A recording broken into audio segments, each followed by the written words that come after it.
Banyak orang tidak berhasil menjadi kaya karena mereka tidak memiliki pengetahuan yang cukup tentang bagaimana mengelola uang dengan bijak. Selain itu, gaya hidup konsumtif dan kurangnya perencanaan finansial jangka panjang juga membuat mereka sulit untuk membangun kekayaan secara berkelanjutan. Faktor lain termasuk ketakutan akan risiko dalam berinvestasi, pengaruh negatif dari lingkungan sekitar, serta keterbatasan dalam akses terhadap kesempatan ekonomi yang menguntungkan.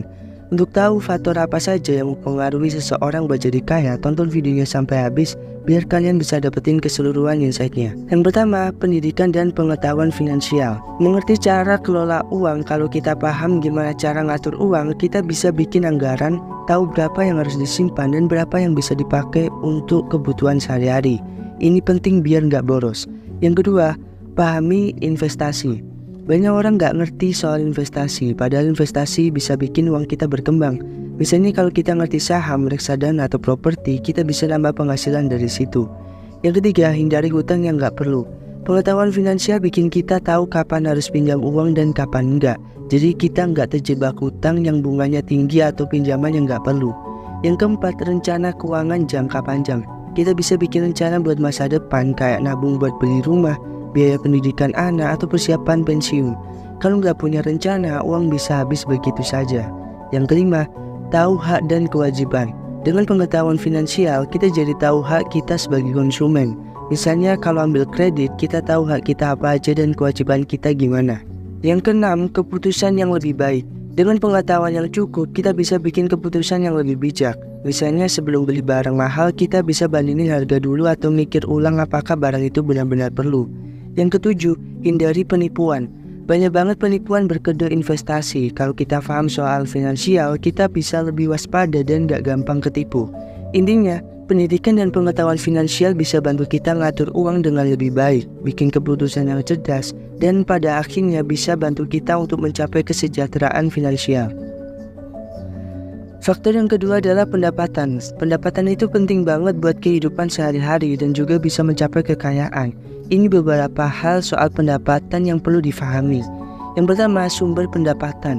Pendapatan bisa datang dari berbagai sumber kayak gaji dari pekerjaan, bisnis, investasi, atau freelance. Makin banyak sumber pendapatan, makin besar peluang kita buat ngumpulin uang. Yang kedua, pendapatan stabil vs tidak stabil. Pendapatan yang stabil, misalnya gaji bulanan, bikin kita lebih mudah buat ngatur keuangan dan bikin rencana. Tapi kalau pendapatan gak stabil, misalnya dari bisnis atau freelance, kita harus lebih pintar ngatur uang karena bisa ada bulan-bulan yang pendapatannya kecil atau bahkan gak ada sama sekali. Yang ketiga, meningkatkan pendapatan. Ada banyak cara buat tingkatin pendapatan, misalnya dengan naik jabatan, belajar skill baru, atau buka usaha sampingan. Kalau pendapatan kita meningkat, kita punya lebih banyak uang buat ditabung atau diinvestasiin. Yang keempat, kesenjangan pendapatan. Kadang perbedaan pendapatan antara satu orang dengan orang lain bisa jauh banget.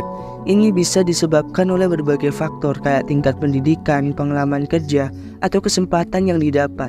Kesenjangan ini bisa bikin yang kaya makin kaya dan yang miskin susah buat naik kelas. Yang kelima, pengelolaan pendapatan. Gak cukup cuma punya pendapatan yang tinggi, tapi juga harus pintar ngelolanya. Banyak orang yang pendapatannya besar tapi tetap aja gak bisa kaya karena boros atau gak pintar nabung dan investasi. Yang keenam, pajak dan potongan. Pendapatan kita juga biasanya dipotong pajak dan potongan-potongan lain kayak asuransi atau iuran pensiun. Penting buat ngerti berapa sebenarnya yang kita terima bersih setelah dipotong ini itu. Yang ketujuh, biaya hidup. Pendapatan kita harus cukup buat nutupin biaya hidup sehari-hari kayak makan, transportasi, tempat tinggal, dan lain-lain. Kalau biaya hidup tinggi, misalnya tinggal di kota besar, kita harus lebih pintar lagi ngatur pendapatan biar gak tekor. Dengan ngerti hal-hal ini, kita bisa lebih bijak dalam ngatur pendapatan kita dan mencari cara buat ningkatin pendapatan sehingga bisa lebih cepat mencapai tujuan finansial. Faktor yang ketiga adalah kebiasaan dan gaya hidup. Kebiasaan dan gaya hidup punya pengaruh besar banget buat keuangan kita. Ini beberapa poin pentingnya. Yang pertama, kebiasaan boros. Seringkali orang boros tanpa sadar, misalnya sering jajan kopi mahal tiap hari atau beli barang-barang yang sebenarnya nggak perlu. Kalau kebiasaan boros ini nggak diubah, susah banget bernabung atau investasi. Yang kedua, gaya hidup konsumtif. Gaya hidup yang selalu ingin punya barang baru atau ikut-ikutan tren bisa bikin pengeluaran jadi nggak terkendali. Misalnya selalu ganti HP terbaru, beli baju branded, atau sering makan di restoran yang mahal. Yang ketiga, tidak punya anggaran. Banyak orang nggak punya anggaran bulanan, jadi pengeluarannya seringkali lebih besar dari pendapatan. Anggaran itu penting banget buat tahu berapa yang bisa kita pakai dan berapa yang harus kita simpan. Yang keempat, tidak menabung. Menabung itu harus jadi kebiasaan. Banyak orang yang nggak terbiasa nabung karena merasa pendapatannya kecil atau nggak cukup. Padahal nabung sedikit demi sedikit lama-kelamaan juga lebih banyak. Yang kelima, utang konsumtif. Utang buat hal-hal konsumtif kayak belanja barang-barang nggak penting bisa jadi beban besar. Misalnya utang kartu kredit buat beli barang yang sebenarnya nggak perlu. Utang ini biasanya bunganya tinggi dan bikin kita makin susah buat menabung. Yang keenam, hedonisme. Gaya hidup hedonis yang selalu cari kesenangan dan kemewahan sementara bisa bikin kita lupa nabung atau investasi buat masa depan.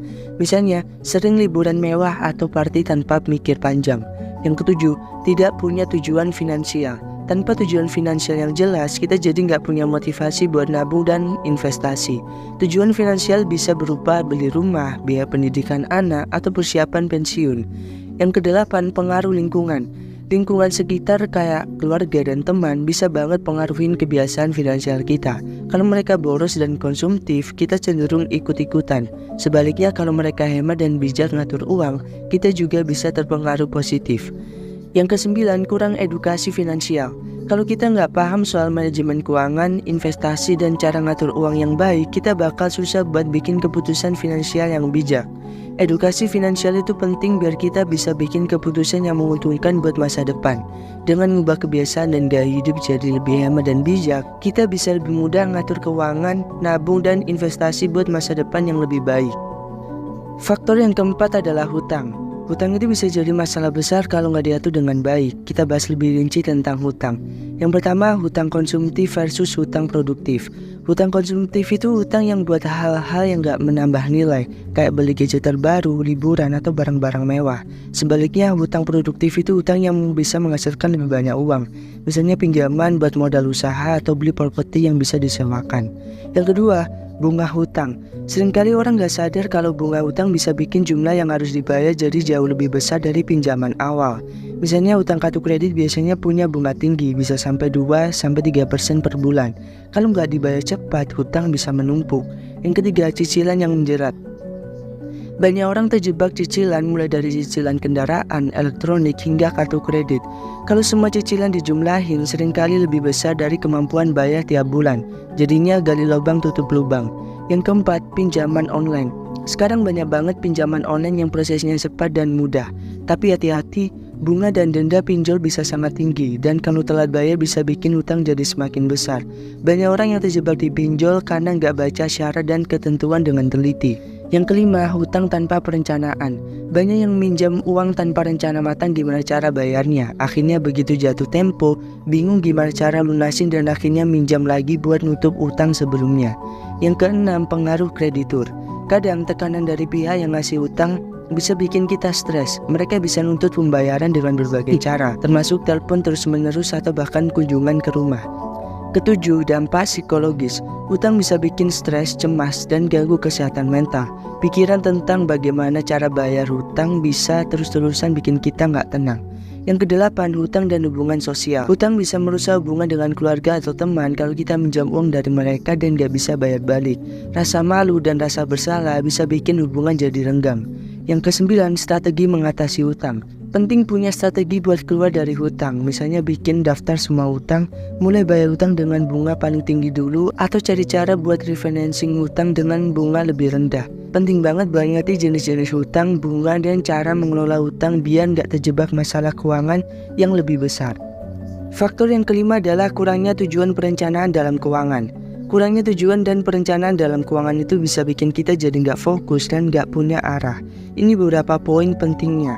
Yang pertama, nggak ada sasaran yang jelas. Kalau nggak punya tujuan keuangan yang konkret, kayak nabung buat rumah, biaya pendidikan anak, atau pensiun, kita jadi nggak tahu harus ngatur uang gimana. Kita bisa ngabisin uang buat hal yang nggak penting karena nggak ada yang jadi tujuan akhir. Yang kedua, nggak ada rencana keuangan.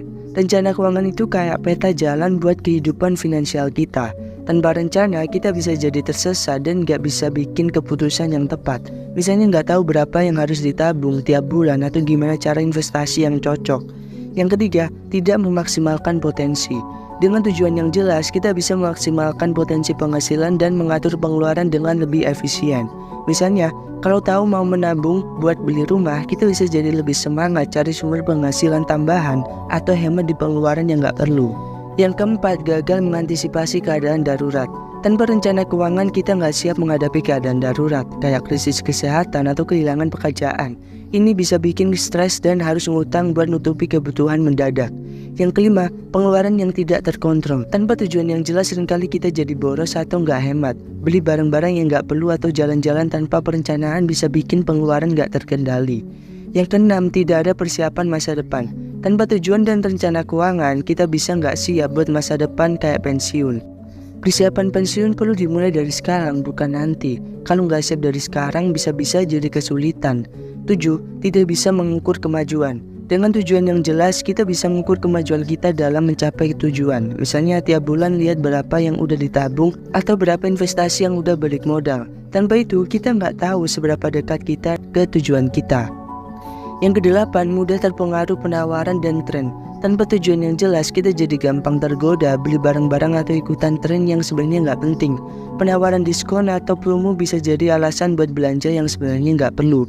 Yang kesembilan, rasa puas sementara. Tanpa tujuan jangka panjang, kita bisa terjebak dalam kepuasan sementara. Beli barang mahal atau liburan mewah bisa bikin kita senang